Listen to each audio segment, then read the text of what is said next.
do that? The story is more important, because if you understand what we are trying to reiterate year after year, because see, Durga Puja is not just done like this year we have Durga Puja. It's just not done this year and we forget about it next. We do it again and then we do it again. But why do we repeat a process over and over again? Repetition is a form of remembrance. Just like you will see certain priests of various different cultures using beads to repeat something over and over again. Even when we make a mistake, we take, when we were in school, and many of you may have understood this or may have seen this, at least we did when we were growing up. If we would talk too much in class, we would write, I am not going to talk in class, not once. We would keep repeating it 100 times. Sometimes even if that didn't go through, we would repeat it 200 times. Repetition is a form of remembrance. So we repeat this because we do not want to forget. But what happens if we forget? What's the big thing? The big thing is what happens in the cycle of nature. Why is Durga Puja celebrated at this time of the year and not somewhere else? Why isn't it celebrated in February or July? Why it's so special here? So everything has a reason.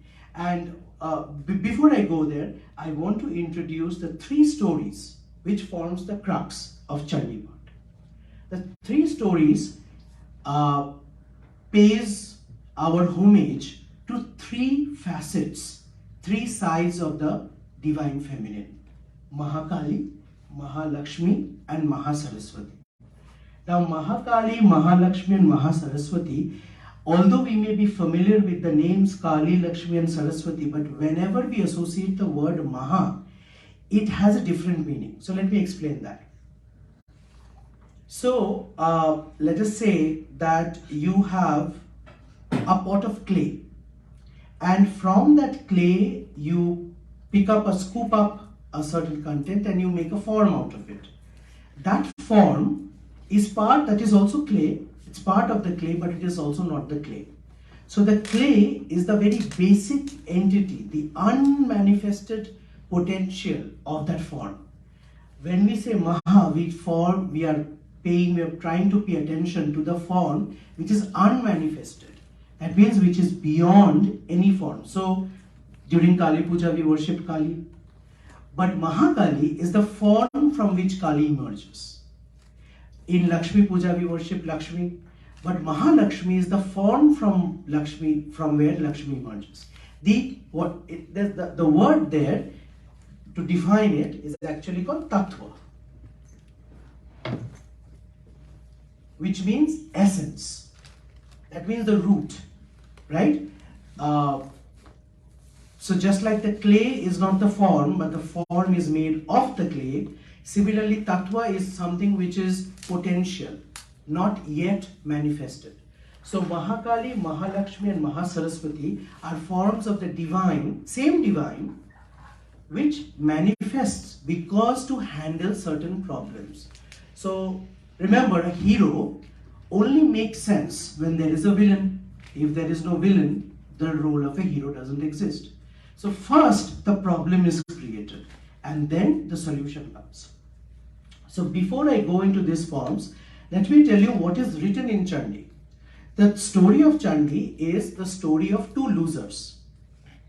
First loser is a king who lost his kingdom. What is the name of the king? The name of the king is Suratha. Okay? And there is a merchant, a rich businessman who has been cheated of all his wealth. And his name is Samadhi. Okay? Suratha was a very successful king, had a huge kingdom, but his own ministers cheated him and drove him out of his kingdom. Took all his horses, palace, wealth, everything. Samadhi was a very successful businessman. He used to trade, made a lot of money, but his own family members, own brothers and sisters cheated him, kicked him out of his home. Okay? These 2 losers meet in a forest. And they say, what do we do? They're crying about their own pain and agony and all that. They said, let's go and try to find some peace. And they see a little hut where there is a rishi. A rishi, his name is Medhas. Okay? So this rishi is very knowledgeable, very wise, very calm. These two losers come and say, and when people are in agony, they always want to talk. They don't want to listen. So he's constantly talking. Suratha is talking about his problem. Samadhi is talking about his problem. Medhas is listening. So then after a while, they say, why don't you rest here for a while, calm yourself down, then we will discuss your problems. And they keep staying in the ashram. They keep staying for a few days. Then after some days, something very interesting happens in Suratha and Samadhi. Suratha knows that his own ministers cheated him, drove him out. But even after everything that happened, Suratha is worrying about, did my elephants eat? Were my horses attended to? Did my wife run away with my minister? Is she still loyal to me? All of these questions are coming up in his mind. Samadhi is thinking, what is going to happen with my children? What is going to happen to the money that this guy owed me? Will he return my money? But they have nothing, but they're worrying about it. With these problems, they go to Medhas. And Medhas is sitting there smiling. He's like, we know, they're aware, they're worrying about something that doesn't exist. It's in the mind. But they're still worrying about it. So Medhas says, see, I can give you a ready solution, but that ready solution will not work for you if it doesn't infiltrate your mind. So instead, let me tell you a story. So that is what generally wise people do. They do not give you ready solutions. Because ready solutions are like antibiotics. It will work for a while and the disease will come back. But it is more important to make lifestyle changes, which is difficult. So lifestyle changes will need to be done through stories, natural conditioning of the human mind. It takes time. So he then says, you sit here and I will tell you 3 stories. And after these stories, if you don't realize what's wrong, then you can find another guru, another teacher. My ability is only these 3 stories. And this is how he begins. What is the first story? The story goes that at the inception of creation, Vishnu was lying in his slumber. His eyes was closed. And from his navel sprang a lotus. And from the lotus was born Brahma, who was the creator. While this was going on, from the earwax, how many of you know earwax? From the earwax of Vishnu, 2 demons, his earwax fell from both his ears, and 2 demons were born from the earwax. Their names were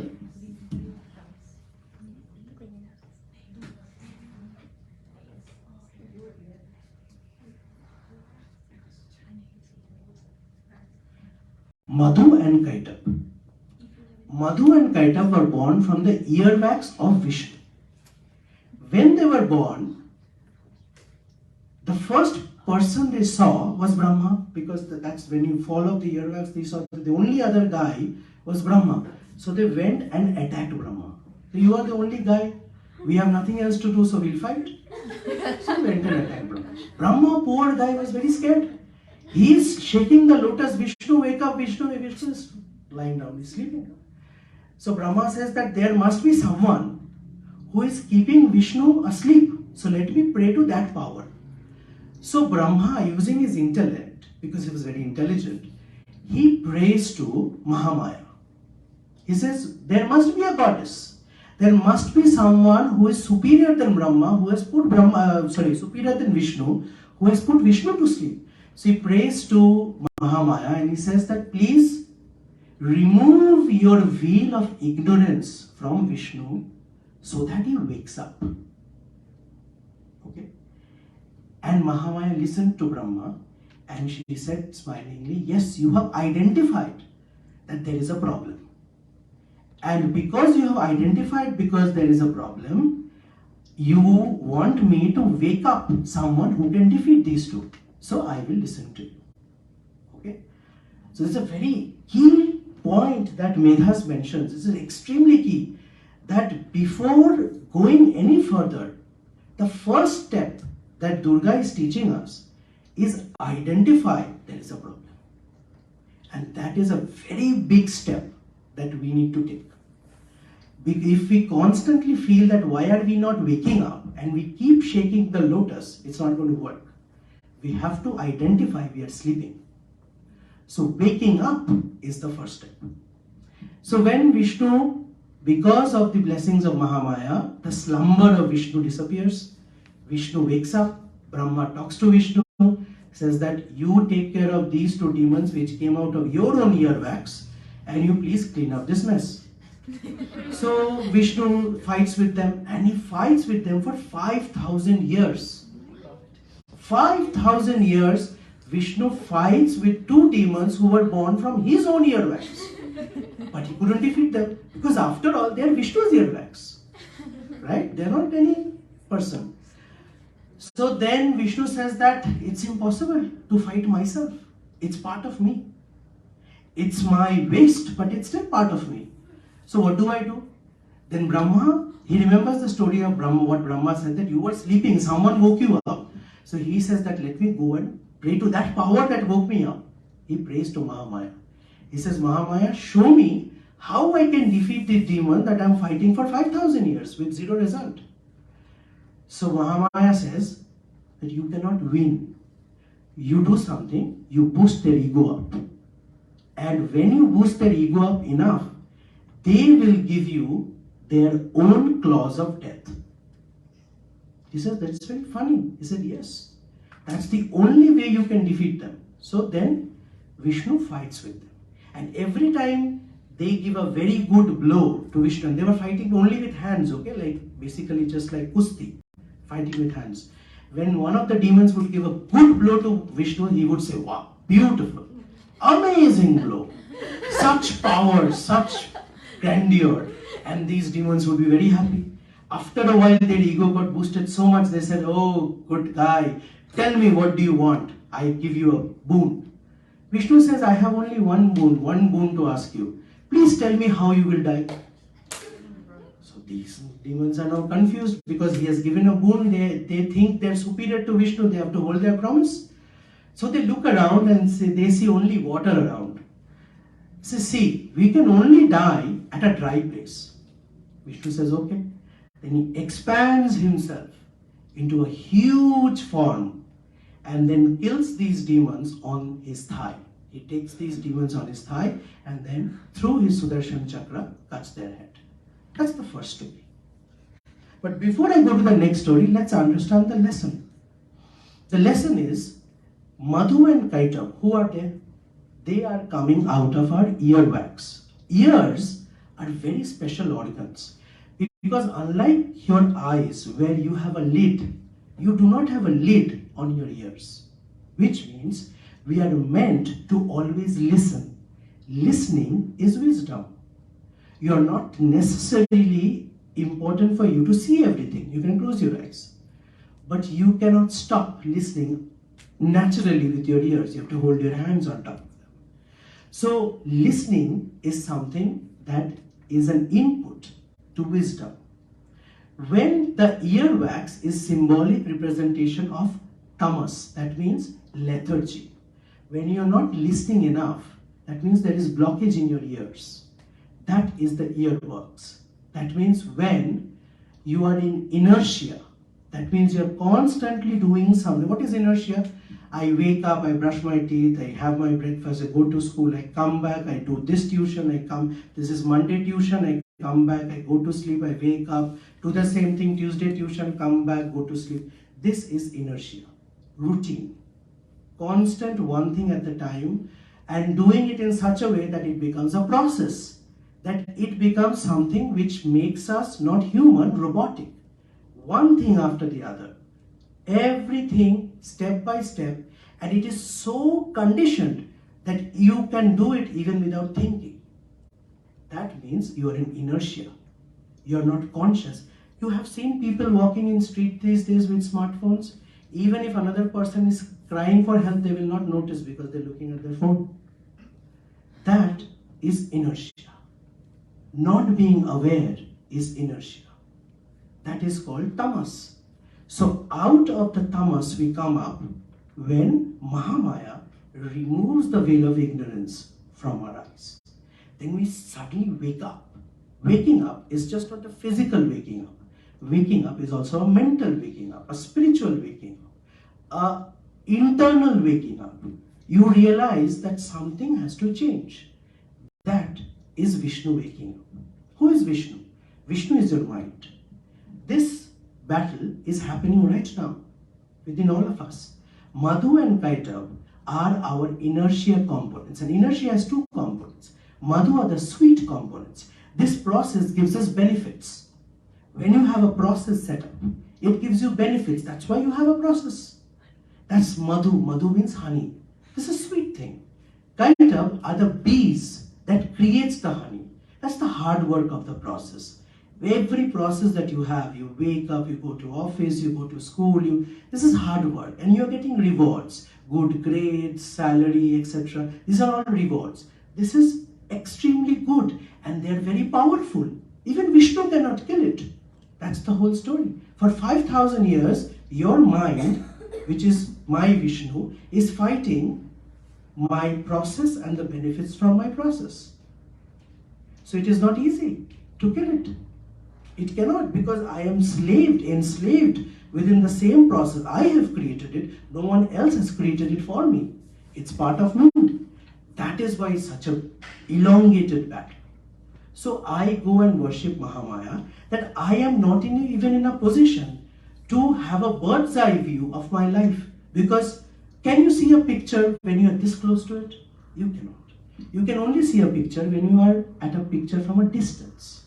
So to have a view of the picture from a distance, you need to distance yourself from the picture. Distancing yourself from the process that you have created will require you to wake up. So that is why we worship Durga or Mahamaya. She gives us the ability to tell you that yes, you have woken up. Second ability is, how do I change it? I have created this whole process for me. But how do I change it? It's not easy. So you let the process succeed. You let the process, you hold it in such esteem that you feel that now I have nothing more to challenge. So the process falls away. One of the things that every time when you create a new process is because you want to reach a goal. Why do you want to reach a goal? Because you challenge yourself. But we get very comfortable with one goal and we are only moving around that goal. To go to the next goal, you have to make yourself believe that you have succeeded. So that means you have to boost the ego of the process, which is what Madhu and Kaita felt. Oh, I have conquered the mind. There is nothing else to win. And then they tell you that how you can kill the process. Set the next goal. Okay, wake up. That is the story of Madhu and Kaitav. And once Madhu and Kaitav were defeated, everything was fine. Brahma started doing the creation and so on. This is the first story.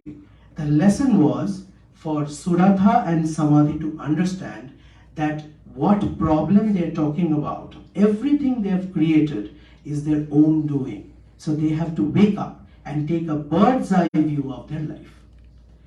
Next story is a more familiar one with the picture that you're seeing right here. That is the story of the next villain in our second story, Mahishasura.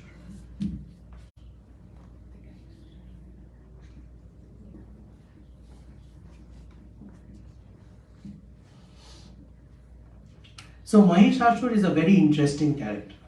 Mahishasura took a boon that may I not be killed by a woman. That's all. He prayed for many years to Brahma and he said, may I not be killed by a woman, because he thought that no woman could kill him.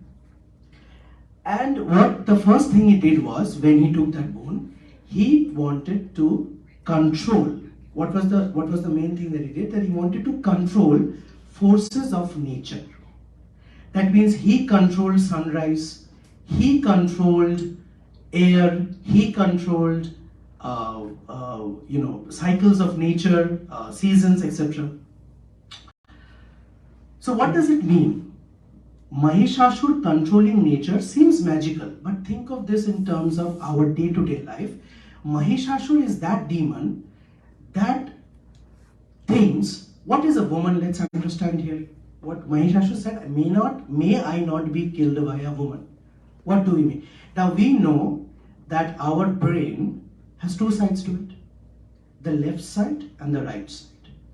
The left side rules our logic, reasoning, scientific breakdown, algorithm, take a big problem, chuck it into small parts, and then find out where the problem is. All that comes from the left side. What is the right side? The left side is called the masculine brain. Okay? What is the right side? Art, drawing, painting, literature, poetry, everything that is non-process oriented is the right side, which is basically the feminine side of the brain. So the left and the right, Mahishasur is that power which thinks that the right is might. That means the left side, which rules my masculine side of my side. Okay, that's the light just. So About Durga is woken up. Yeah. First sign that Madhu Kaita is, we are getting there. So the Mahishasur feels that the right side is not a threat. The right side is something that he can never come up and conquer his logical reasoning. He is called Mahishasur because his mother was a Mahish. Who is a Mahish? If you look at the picture of him coming out of the buffalo, it's not here, but basically a buffalo, is a representation of sheer strength, sheer masculine strength, aggression, power. Mahishasur takes control over the elements. That means now he or that form is something which is now creating the boundaries of our day. That means when we will wake up, when we will go to work, so some power which is so process dependent is setting boundaries when we can do what. We become a slave. That means we meaning our Indra, our Varuna, our Agni, which are forces within us, becomes a slave to the Mahishasur we have given born to. That means killing of the feminine side within us. Here male and female doesn't mean a man and a woman. Mahishasur and Durga story is happening within all of us irrespective of our gender, our biological gender. This is the metaphorical gender. That means the female side in us, which talks about sensitivities, empathy, compassion, and therefore is demonstrated through art, poetry, literature, that goes away. Everything is cause and effect. This is where it starts, this is where it ends, and this is the result I get. Result-oriented approach to life. So Mahishasur, when he does this, all the gods go to Shiva and Vishnu. They're very angry. They're very angry at this demon, but they cannot do anything because they are also males. So what happens is that their anger manifests as a power, and it is described in Sri Chandi in these words, that light radiating from the third eye of Shiva and the angered face of Vishnu merges together with the light radiating from Indra, Brahma, Kuvera, Varuna, Agni, and merges together. You can almost visualize this as a sci-fi movie, light coming together and forming into a huge mountain of light, out of which emerges a lady. What does it mean? This magic show that's happening, what does it mean within us? That this is a very interesting point, because this is left brain giving up energy to the right side. That means masculine energy making way, shrinking, so that feminine energy can emerge. To understand this, we have to understand that in any civilization, how does feminine energy thrive? Feminine energy as in everything that feminine energy stands for. In every century where we have art, culture, which has flourished, it only flourishes by the benefaction or the benefactor approach of rulership. That means in this case, government, in older cases, kings and monarch, when they supported a certain form of literature, that flourished. When they favored a certain form of art, it flourished. When they stopped favoring a certain form of art, it declined.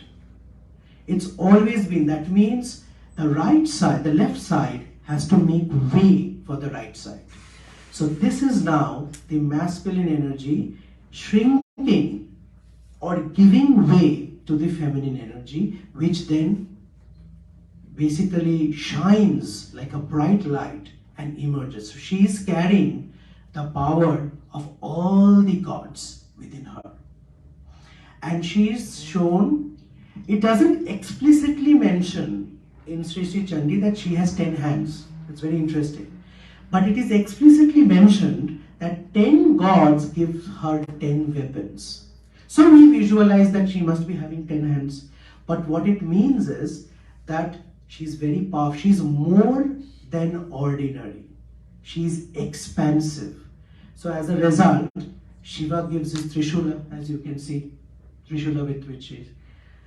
Vishnu gives his discus, where she is holding that right there. Indra gives his Vajra, Agni gives his flame, Yama gives his noose, sometimes called snake, Vayu, air, gives the bow and arrow, and Samudra, ocean, gives Shankha, the conch, and so on and so forth. Himavat, the father of Parvati, Himalayas, he gives the lord of the Himalayas, gives the lion, which is basically the surrendered devotee. Surrendered devotee is called the lion. So she gets the lion. And with this, she is roaring, she is radiant. Very interesting is the fact that the story of Mahishasur, which is famous in Bengal, is slightly different from the story of Mahishasur in Sri Chandi. Because in Bengal, they have merged these two stories together, Mahalakshmi and Mahasaraswati. So Mahishasur is a combination of Mahishasur and Shumba Nishumba. It's a little different in actually what is mentioned in Sri Chandi. Sri Chandi mentions Mahishasur doesn't find Durga romantically, he doesn't want to get romantically involved in Durga. He sees Durga and immediately feels threatened. It just feels threatened. And he right goes and attacks her as a bull. As a Mahish, buffalo. Goes and attacks Durga right there. And Durga cuts Mahish 3 times. First as a buffalo, then as a man, then as an elephant. I think 4 or 5 times. Then as a man, then as an elephant, then as a lion, and then finally he takes the form of buffalo again when she finally kills him. And there's a huge, very detailed description in Sri Chandi as to how Durga is roaring like a lioness. Okay, she has a cup. It's not shown here. She's also given a cup by Kubera, which is always filled with exotic and radiating drink that gives us an energy. This shows, and I'm going to come to that. What it shows, it basically shows that the female side and the masculine side have merged together. She's almost, and it says, we imagine Durga as the spouse of Shiva, but in Sri Chandi there are verses which explicitly mentions where Durga says that I am subordinated to none. I am who's the mother of everyone. So she Because every god is within her. In the later chapter, Shumba Nishumba is more intellectual. I'm going to come to that. But Mahishasur is brute force. He's the extreme manifestation of chauvinistic energy. He just goes and roars, attacks Durga, and Durga immediately attacks. So the battle between Mahishasur and Durga, if you could visualize it, it's very physical. Like literally holding hands and basically kung fu kind of battle between Mahishasur and Durga. And Durga is winning. And Durga is winning with such confidence that it is agitating Mahishasur a little more. And then finally Mahishasur dies. The story is that the gods, so Mahishasur said that I will not be killed by a woman. What he meant was the women energy. But what he didn't realize is there is a middle ground where the masculine and the feminine can all the demarcation, the line of demarcation between masculine and feminine can become blurred. Durga, when we worship Durga, we worship all the gods because she is the energy of all the gods. When we worship Durga, we worship the divine feminine because she is a female. So the line of demarcation between is Durga a man or is Durga a woman is not there. Because she is everything that can exist. But yet she is a mother. So Mahishasur is confused because why Mahishasur is confused? Because Mahishasur stands for the perversion of the left side of the brain. What is left side of the brain? If these things happen, if these things are present, then a person is a man. If these things are present, then a person is a woman. How can a woman be a man who can kill me? Doesn't make sense. Because the left side only understands step-by-step logical checklist kind of mechanism. Mahishashur's mechanism is completely blurred. He doesn't get it. How can a woman have the strength of all the gods? That is the reason of his defeat. So what does it go back to Suratha and Samadhi? So the message is that when you are thinking of a solution in terms of your own limited abilities, you have to understand that whatever you're thinking the problem is or the solution is based on what you already know, and there is a lot more that you don't know. So possibilities, and this is also what science says. The first thing that science or wisdom in general teaches you is to tell that I don't know. Because I don't know creates numerous possibilities which if you're open to, you can grow. But when you say that I know that from point A to point B, this is the only possibility of flow, then we end up like Mahishasur. Right? Because there are going to be numerous other possibilities that can take us from point A to point B. Right? That is the story of Mahalakshmi. So the story of Mahakali was Tamas. The story of Mahalakshmi was Rajas.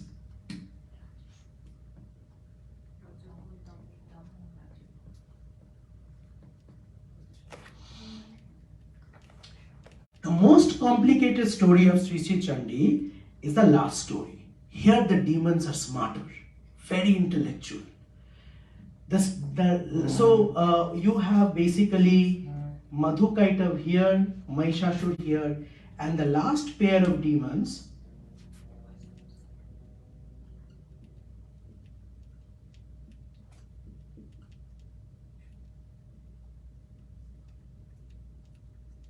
Shumbha and Nishumbha.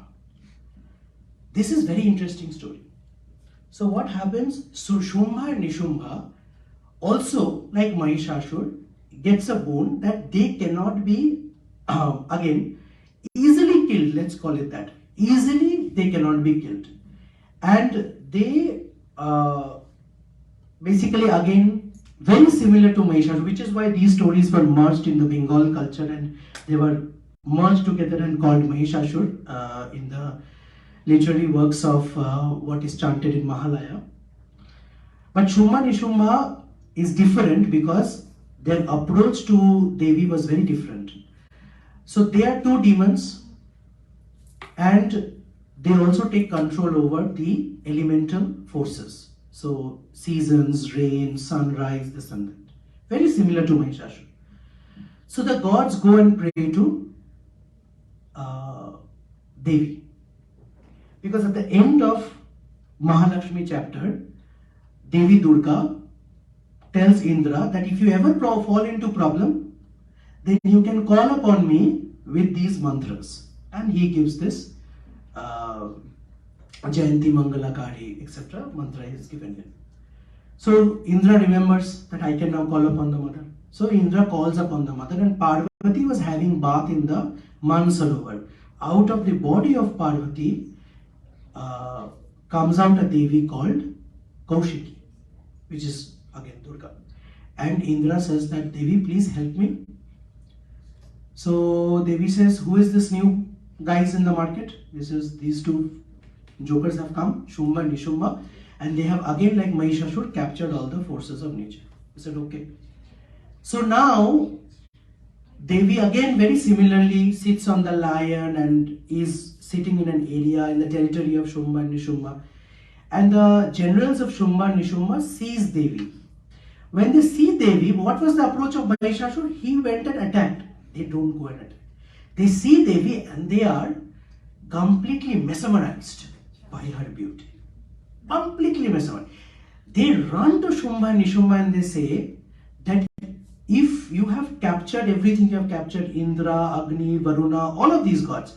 But if you want to really become the master of the universe, you should own that lady.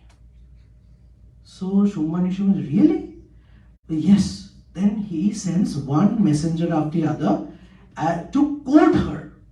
That means Shumba and Nishumba now wants to court her, wants to marry her. So one messenger goes, Devi says that if your master wants to marry me, then ask him to come. Suddenly Shumba feels very insulted. He sends another one. Dhumralochan says, he orders Dhumralochan that go and grab her by the hair and drag her to me so that I can crush her ego. Dhumralochan says, if you don't come with me, I will drag you by your hair. A goddess says, I am sitting here, come. He comes forward, she breathes out and he vanishes into dust. Okay? Dhumralochan, overconfidence. Okay, so then one after the other, Chandamunda, all of these comes. So then the Shumba Nishumba. And they said that, see, you are so beautiful, we don't deny you, you are very powerful, we don't deny that all our generals are dead. But why are you fighting? You come with us. Whatever you want, you marry any one of us and you will make you the queen of the universe. He says, see, I'm not interested in that, but if you want, you can fight me. If you can defeat me in battle, I will be yours. So then the battle starts. So before the battle starts, something else that happens is Shumba and Nishumba are very clever guys. They, more than defeating the goddess, they want to trap her. Their intent is to own her, not kill her. Okay? Very intelligent demons. So they send the best of kind, which is Rakta Bij. Rakta Bij has a very special power that if you hurt Rakta Bij and a drop of his blood falls on the soil, then another same demon of similar stature and similar power will be born. So he has the power of multiplicity. He can multiply himself. So they said that Shumba and Nishumba, very intelligent demons. They said, this lady is very intelligent, she will fight with you and you will get hurt. When you get hurt, your blood will flow, but you will make many of yourself, so trap her and then bring her to me. So same thing happens, more Rakta Bijas get created, more Rakta Bijas, Devi is killing and one drop of blood is falling, another Rakta Bija is... So now Devi is confused and in that anger, she takes the form of Kali. And in the form of Kali, what she does is, remember that bowl she had, that Agni had given, she doesn't let the drop of blood fall on the ground. She captures it and ingests it within her. And then all the Rakta Bijas get consumed within the goddess. Nothing comes out. She absorbs all the demons within her and digests it. That is the power of it. So this totally, when Rakta Bij dies, Shumba Nishumba gets a little shaken, terrified. So then they come. So first, what happens after a very elaborate battle, Devi finally kills Nishumba. When Nishumba gets killed, but before that, two generals, Chanda Munda also comes, Devi kills them. Nishumba first, when Nishumba gets killed, Shumba is shattered. He's angry. That is the only moment that Shumba wants to kill the goddess. Before that, it was just, I want to own you, I want to own you. When Nishumba gets killed, he's shattered and he wants to kill the goddess. And then finally, Shumba also gets killed by her.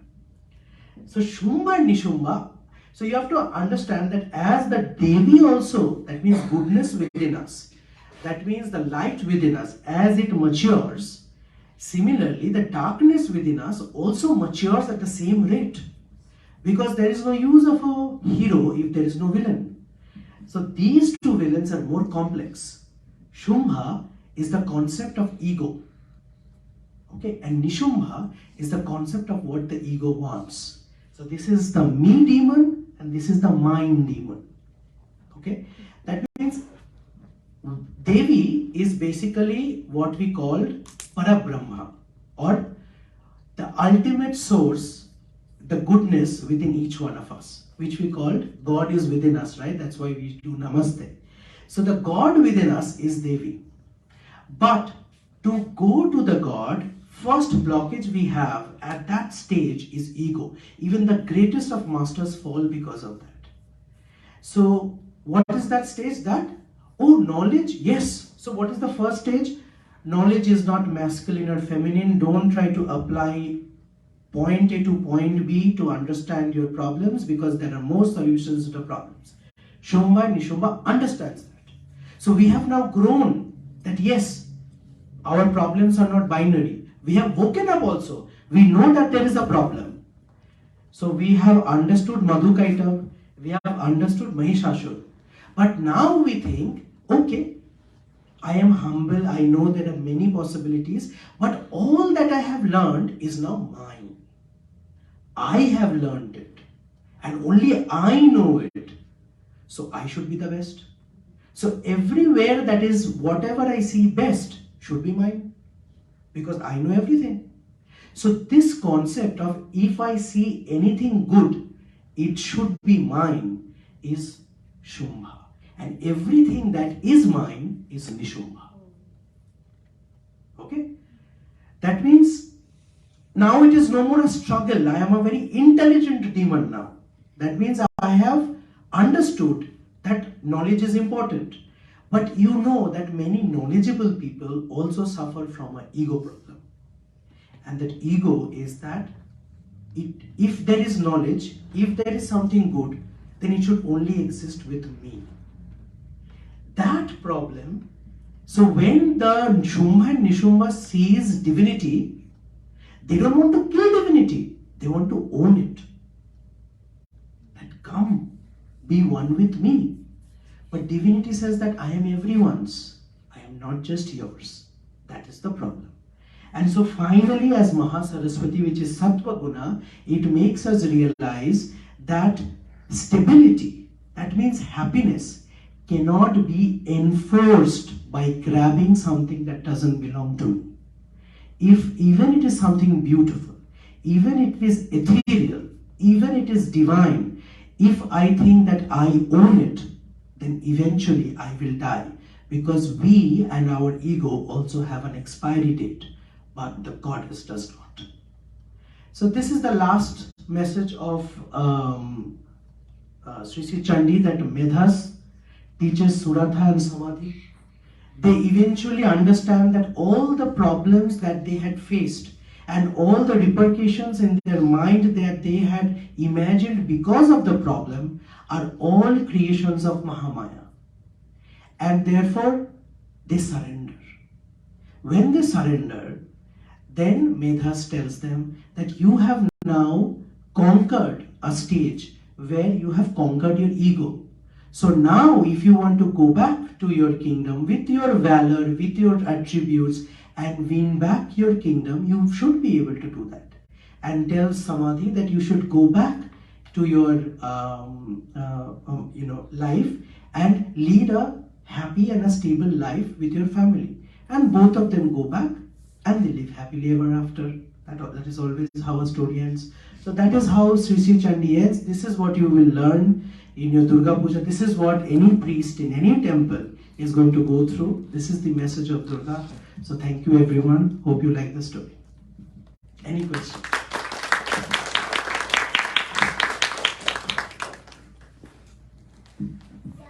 Any questions?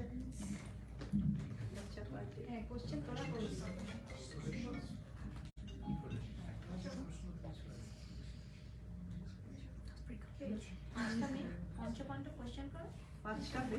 Yes. Sri Chandi, what is it? It's a part of this book, Markandeya Purana. It has a lot of chapters. 700 verses from that book is picked up and formed a different book called Devi Mahatyam. This is the book. And this book, another name for this book is Sri Chandi, because Chandi is a name for Durga. Another name for Durga is Chandi, because she killed Chanda and Munda, two generals of Mahishasura. Oh, sorry, two generals of Shumbhanishubha. Yes. So the three sections, the broad ones, Mahakali, Mahalakshmi, and Mahasaraswati, how do those three goddesses relate to the stories? Why are they the names of this? So all these three goddesses are Durga. Okay. Mahamaya.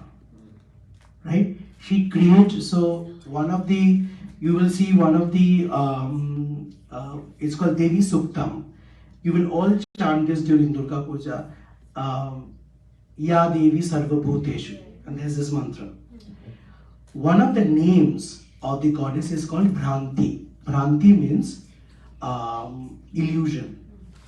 She is the creator of all the illusions. So all the illusions that both Madhu and Kaitav had, all the illusions that Vishnu had, all the illusions that Brahma had, are all her creation. So she creates the illusion, and only with her blessings can the illusion go away. Okay. Maybe you can tell what is Tama, Raja and Swata Gunas. Sure. So Tamaguna is basically, these gunas are within all of us. We are made of 5 elements and 3 gunas. This is in Bhagavad Gita. In Bhagavad Gita they say that how do you determine the caste of a person? Caste is a very controversial subject in the Indian diaspora, but according to the scriptures, Bhagavad Gita says you determine the caste of a person based on the ratio of the gunas and the tattvas. That means every person has these 3 gunas in different ratio. What is Tamaguna? Tamaguna is process. Inertia driven. That means that I do things unconsciously. What is the one thing we all do unconsciously? We sleep. Sleep is an unconscious function of the body. So sleep is Tamaguna. When we are sleeping, we are in Tamaguna. Everyone sleeps, right? Then certain habits, idiosyncrasies we develop over time, like twitching our fingers, biting our nails, involuntary action. These are all tamagunas. We are not consciously doing it. It's part of a process. Everything that we do which is not consciously we are doing it, that is tamaguna. Okay? Everything that we do to reach a purpose, a goal, is rajaguna. That means what is the goal of a seed? A seed which is unmanifested is tamaguna. That means it has huge number of possibilities, but none of the possibilities have given birth to anything. That is a seed. When we sow a seed and we water it with sunshine, the destination of a seed is a tree. So that process is Rajaguna. Every time we have what you call achieve a target. That let's say anyone works in sales and marketing, they have to meet a monthly target, a weekly target, an annual target. that is called Rajaguna. We have to meet a target, right? So we are running towards it. One of the repeated words in the second, which is Durga story, Mahalakshmi story, is the speed with which Mahishasur attacks Durga. There's a the most dynamic description of battle is in the Mahalakshmi chapters of Sri Chandi, which shows a very dynamic struggle. So the Rajaguna is a lot of action. Okay, a lot of action. Sattva guna means balanced state. That means I want to reach a state where I am not so. Rajaguna is growing state. I want to grow. Sattva guna is I'm in a balanced state where I'm neither growing nor shrinking. I want to maintain that balance. That is the three gunas. Yes. Shobhi, thank you so much. I just want to know about the repetition that you mentioned at the very beginning. Like you Yes. said, repetition means remembering. Remember. Can you explain a little bit more about repetition?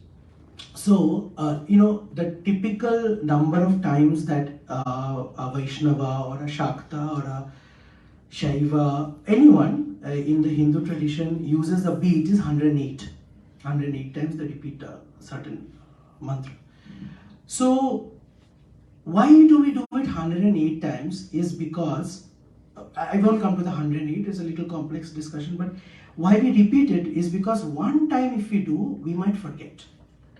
But, so, I will even go to the more basic tendency. The basic tendency of the mind is to fluctuate, deviate, and get dislocated from our destination.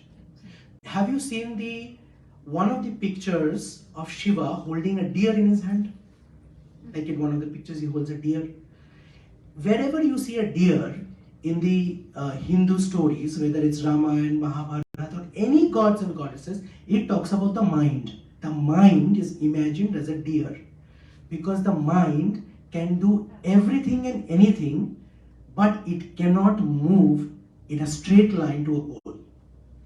The moment, if you are new to any spiritual practice, the moment anyone sits to meditate, the first thing he or she will think is my left arm scratching a little bit there? Yes, I have always Is a mosquito sitting on the bald section of my head over here? What happened to did I put the stove off when I put is my microwave still on? Is my room in the right temperature? These are the natural tendencies of any time you want that deer to move in a straight line. It is not supposed to. The mind is supposed to waver. That is the natural tendency of the mind. How do you train the mind? Repeat it, make it repeated. So when you constantly repeat it, then you constantly trick the mind to believe that when you're not doing it, it thinks it should do it. Can you repeat the last sentence? So it's basically what happens is when on a certain mantra, actually Mary is here, she's Dikshit in a mantra, she can talk about it, but in mantra Diksha, when you become Dikshit in a certain mantra, when you have accomplished a Siddha on a certain mantra, then you don't have to chant it. Every breath becomes the mantra. Okay? So if someone is a Siddha in Gayatri mantra, then that person doesn't need to chant it. His breath or her breath becomes Gayatri mantra.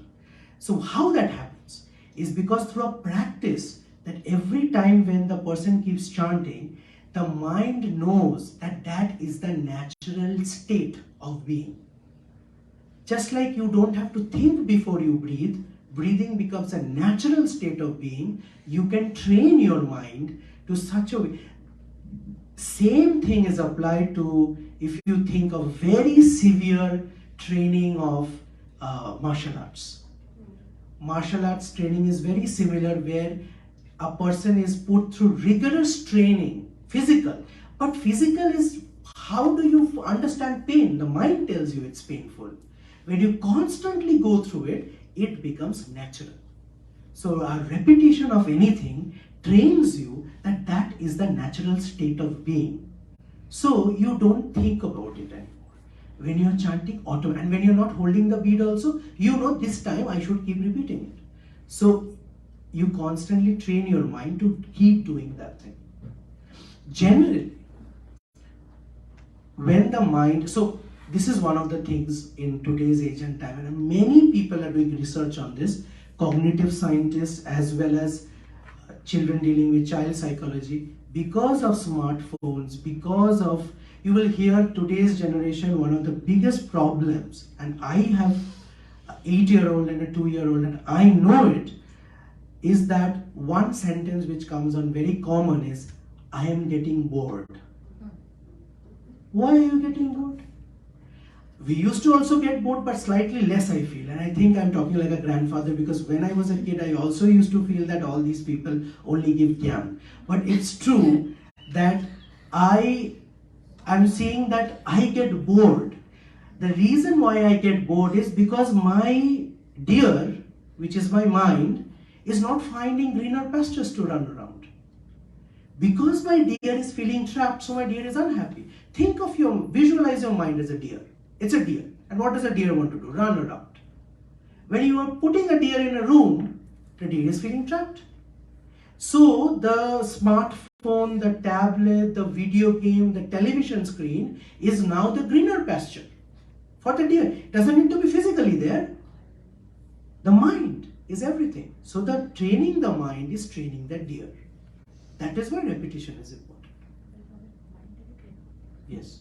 The repetition you talked about and the inertia of a person, does the inertia of a person is influenced by repetition, right? Yes. But that is very good question. The rajas. Yes.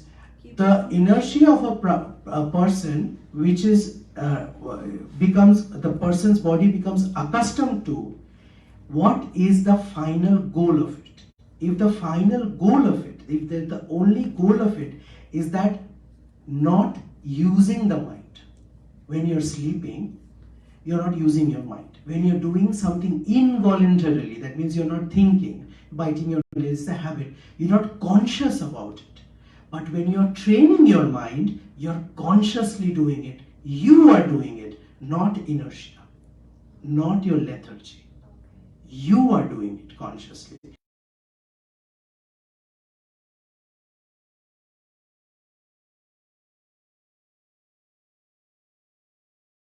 Because it is also process oriented. We are all in this country as immigrants because of rajas.